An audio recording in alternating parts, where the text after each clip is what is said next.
Passive voice of present indefinite tense, ठीक है ना। पहला टेंस का हम लोग पैसिव बनाना स्टार्ट कर रहे हैं, समझ में आई कि नहीं। तो इसमें भी एकदम जो कार्य हम लोग पहले करते थे वही करेंगे, ध्यान रखना कैसे। तो इसमें सबसे पहले हम लोग एक्टिव वॉइस की सहायता लिखते हैं, किसकी, हाँ, तो एक्टिव वॉइस की सहायता इसकी होती है डू और डज।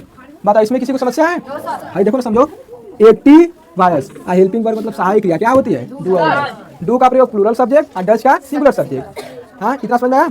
अब ध्यान देना, लेकिन हम लोग पढ़ रहे हैं पैसिव वॉइस, हम लोग किसकी सहायता लिखेंगे, पैसिव वॉइस की। तो पैसिव वॉइस की सहायक क्रिया चार्ट में से देख लेना, और पैसिव वॉइस की सहायक क्रिया होती क्या है, तो इज, आर, एम, यही ना होती है, हाँ। अब ध्यान देना, और इस टेंस की वर्ब क्या हो जाएगी जी, तो हमेशा वर्ब का। अब लेकिन ध्यान दो, अगर तुम चाहो तो तुम एक्टिव वॉइस यहाँ पर सहायक क्रिया न भी लिखोगे तब वो काम हो जाएगी, लेकिन यदि एक्टिव वॉइस का सहायक क्रिया लिखोगे ना तो तुम्हें फायदा क्या लगेगा, उदाहरण देखोगे तो जल्दी समझ में आएगा, बस यही है, समझे कि नहीं। अब ध्यान दो, इतना में किसी को दिक्कत है, तब उसी तरह अफर्मेटिव और निगेटिव एक साथ पढ़ लेंगे, इंट्रोगेटिव को एक साथ पढ़ेंगे, ठीक है। तो पहले हम लोग पढ़ लेते हैं अब अफर्मेटिव एंड निगेटिव सेंटेंस। तो सेंटेंस लोग आगे अपने से पढ़ लोगे आगे देखो।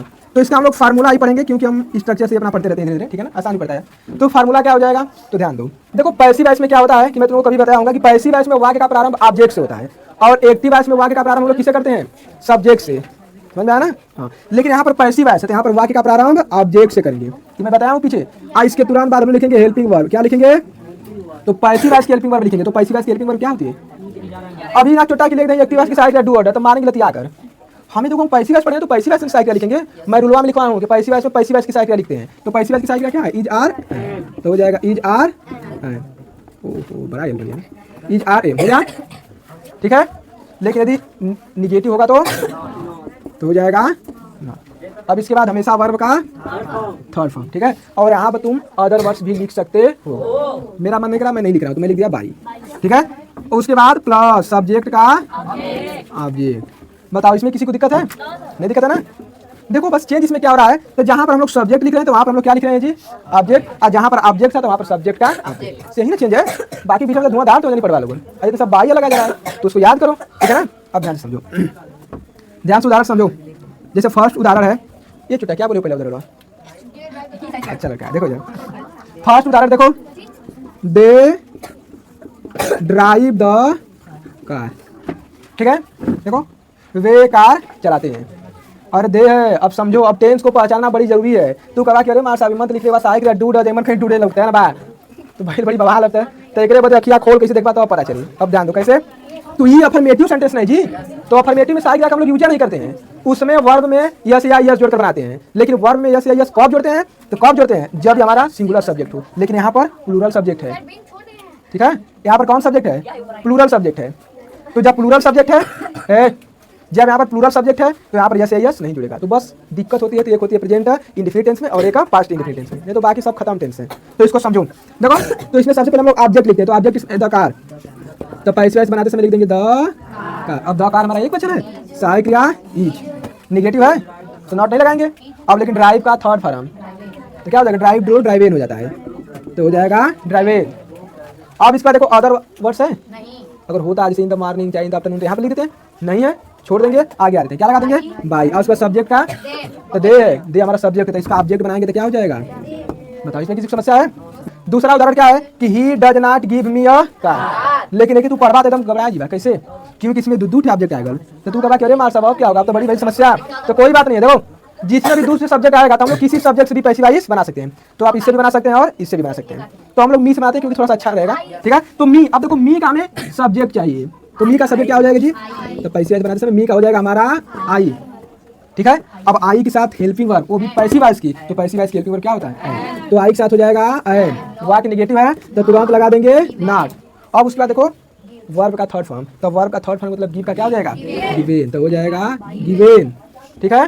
और लेकिन ध्यान दो, लेकिन देखो अब यहीं पर बचा एक आर, तो एक आर को यहीं पर लगा देंगे तुरंत, तो यहाँ पर हो जाएगा ए कार, ठीक है। अब उसके बाद बाई, हाँ इस बेवकूफा को नहीं बोलना है, बाई, बाई हो गया। अब देखो ही का क्या हो जाएगा, ही हो जाएगा, ये तो कई बार से पढ़ते आ रहे हैं, तो ही हो जाएगा। बताओ इसमें किसी समस्या है, तुरंत छापा। सुनो हाई हम लोग पढ़ रहे हैं, देखो इंट्रोगेटिव सेंटेंस। तो इंट्रोगेटिव सेंटेंस में दो रूल हम लोग हमेशा पढ़ते हैं, एक यस और नो टाइप और दूसरा WH ना, हाँ। तो अब हम लोग देखो पहला इसमें पढ़ लेते हैं यस आर नो टाइप, तो यस और नो टाइप का मतलब क्या होता है जी कि इसमें वाक्य का प्रारंभ हेल्पिंग वर्ब होगा ना, सही कह रहे हैं कि नहीं। इसमें वाक्य का प्रारंभ हेल्पिंग वर्ब से होता है। अब ध्यान रहा भाव क्या मैं यहाँ छोड़ दा, हिंदी रहा था क्या आ रहा था, ये पढ़ रहे हैं पैसी वैसे अंग्रेजी है तो मन छोड़ रहा हिंदी मिंदी, ठीक है ना। वो टेंस में बस हम लोग पढ़ते हैं। तो इसमें वाक्य का प्रारंभ किससे होगा, हेल्पिंग वर्ब से होगा। तो फार्मूला बनाओ सरसना, इसमें सोचने वाली क्या बात है। अब ध्यान दो इधर, तो हेल्पिंग वर्ब, लेकिन हेल्पिंग वर्ब लिखेंगे किसकी, तो पैसिव वॉइस की। तो पैसिव वॉइस की हेल्पिंग वर्ब होती है इज आर एम। बताओ इसमें किसी को समस्या है। आई हम लोग क्या करते एक्टिव वॉइस में यहाँ पर लिखते थे सब्जेक्ट, लेकिन पैसिव वॉइस है तो यहाँ पर क्या लिख देंगे ऑब्जेक्ट। मान लो निगेटिव हो गया तो ना, ठीक है। और वर्ब का ई तो हमेशा थर्ड फॉर्म, ठीक है। उसके बाद बाई प्लस सब्जेक्ट का ऑब्जेक्ट, क्वेश्चन मार्क्स। इसमें किसी को दिक्कत है जी, एकदम दिक्कत होना नहीं चाहिए, तुम लोगों को समझ लो। देखो यस और नो टाइप का मतलब हेल्पिंग वर्ब इससे किससे स्टार्ट होता है, मतलब इसमें वाक्य का प्रारंभ हेल्पिंग वर्ब से होगा। तो मैंने हेल्पिंग वर्ब से कर दिया। अब ध्यान दो, जैसे में उदाहरण समझो इसका। फर्स्ट समझो, डू यू, ओहो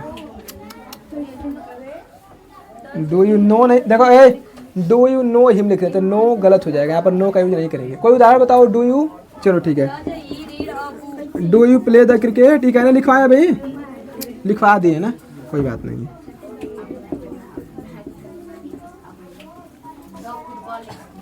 अब तुम बड़ी तेज हो सब्जी।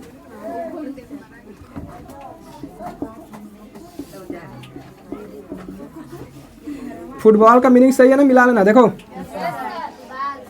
दूसरा उदाहरण है, do you play the football, हाँ क्या तुम फुटबॉल खेलते हो। तो देखो इसमें वाक्य का प्रारंभ किससे है, हेल्पिंग वर्ब है, यानी कि हेल्पिंग वर्ब से हो रहा है। डू है तो डू का मतलब हेल्पिंग वर्ब, तो इसमें वाक्य का प्रारंभ हुआ है हेल्पिंग वर्ब से। तो हम लोग पैसिव वॉइस बनाएंगे तो वाक्य का प्रारंभ हेल्पिंग वर्ब से, ठीक है। अब ध्यान दो, तो देखो अब पैसिव वॉइस बनाते समय ध्यान क्या देंगे, तो इसमें हम इसके बाद ना हेल्पिंग वर्ब से स्टार्ट करेंगे।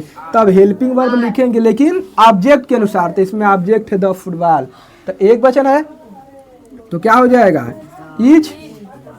अब ईच के बाद ऑब्जेक्ट लिख दो, अरे ईच के बाद क्या है ऑब्जेक्ट, तो ईज द फुटबॉल, निगेटिव है तो नॉट को छोड़ देंगे, ठीक है ना। अब ध्यान दो, अब इसके बाद वर्ब का थर्ड फॉर्म, तो प्ले का क्या हो जाएगा, प्लेड हो जाएगा। क्या हो जाएगा जी, प्लेड। अब इसके बाद क्या है यू, लेकिन उससे पहले क्या लगाएंगे बाई, तो हो जाएगा बाई। यू हमारा क्या होता है, यू ऑब्जेक्ट और सब्जेक्ट दोनों होता है, तो यू का हम लोग सब्जेक्ट का ऑब्जेक्ट बना देंगे, तो यू का हमारा हो जाएगा यू। किसी को इसमें दिक्कत है। अब इसी में देखो दूसरा भी पढ़ लो इन जगह, दूसरा क्या है जी डब्ल्यू एच टाइप। अब डब्ल्यू एच टाइप में क्या होता तो समझा इधर। अब डब्ल्यू एच टाइप का मतलब इसमें क्वेश्चन वर्ड क्या रहेगा, सबसे पहले हो जाएगा। क्वेश्चन वर्ड का मतलब जो प्रश्न पूछते हैं कब कहाँ कैसे क्यों, यही सब क्वेश्चन वर्ड है, तो वो बस पहले आ जाएगा। तो ध्यान देना, बस इसमें होता क्या है, तो अब जब इसका हम लोग फार्मूला बनाएंगे ना तो बस थोड़ा सा बस चेंज होगा। थोड़ा सा क्या होगा, बस सबसे पहले हम लोग क्या लगा देंगे क्वेश्चन वर्ड, ठीक है ना। जो क्वेश्चन आप पूछेगा उसको उठाकर ला कर रख देंगे, बस ये हो गया। अब उसका पूरा स्ट्रक्चर पूरा क्या रहता है, यही रहता है, तो इसको उठाकर लिख दो। इसके बाद helping verb is are and, इसके बाद ऑब्जेक्ट। अब हैया को उतारना तो तुम लोग को उतार लो नहीं पूरा, तो इसमें किसी को नहीं दिक्कत होगा ना, हैया का अपना छाप देना सब रखना, ठीक है। अब उदाहरण समझना, तो फर्स्ट वाला उदाहरण समझो, तुम फूल क्यों तोड़ते हो, ठीक है। Why do you plug the flower. ध्यान दो, देखो पहला उदाहरण क्या है, why do you plug the flower, तुम फूल क्यों तोड़ते हो। तो देखो इसमें देखो वाक्य का प्रारंभ किससे हो गया, क्वेश्चन वर्ड से हो गया। ये प्रश्न पूछ रहा है क्यों तोड़ते हो, हैं? तो जब प्रश्न पूछ रहा है तो हम लोग भी एकदम क्या करेंगे, वाक्य का प्रारंभ क्वेश्चन वर्ड से ही कर देंगे। तो इसमें कुछ सोचना नहीं है, ध्यान दो। पैसिव वॉइस बनाएंगे तो जो क्वेश्चन वर्ड रहेगा उसी को इमेज लिख देंगे बस, तो बस यहाँ पर वाई तो वाई लिख दो, ठीक है। अब लेकिन अब ऑब्जेक्ट के अनुसार हेल्पिंग वर्ब लिखेंगे, तो ऑब्जेक्ट है द फ्लावर, तो द फ्लावर है तो इसके अनुसार सहायक क्रिया इज, तो वाई इज। अब इसके बाद ऑब्जेक्ट लिखेंगे तो द फ्लावर, वाक्य निगेटिव है तो नॉट नहीं लगाएंगे। उसके बाद वर्ब का थर्ड फॉर्म, तो वर्ब इसमें प्लग, तो क्या हो जाएगा, तो हो जाएगा प्लग्ड, प्लग्ड हो गया। अब उसके बाद क्या लिखेंगे, अदर वर्ड्स लगता है तो हम लोग यहीं पर लिख देते, नहीं तो छोड़ देंगे। अब इसके बाद हम लिख लेंगे बाई, बाई के बाद सब्जेक्ट का, तो इसमें यू सब्जेक्ट है तो इसका ऑब्जेक्ट बनाएंगे तो इसका हुआ हो जाता है, युवा हो जाता है। बताओ इसमें किसी को दिक्कत है? चलो बना लो, यहाँ पर क्वेश्चन रहेगा जी, बना लो।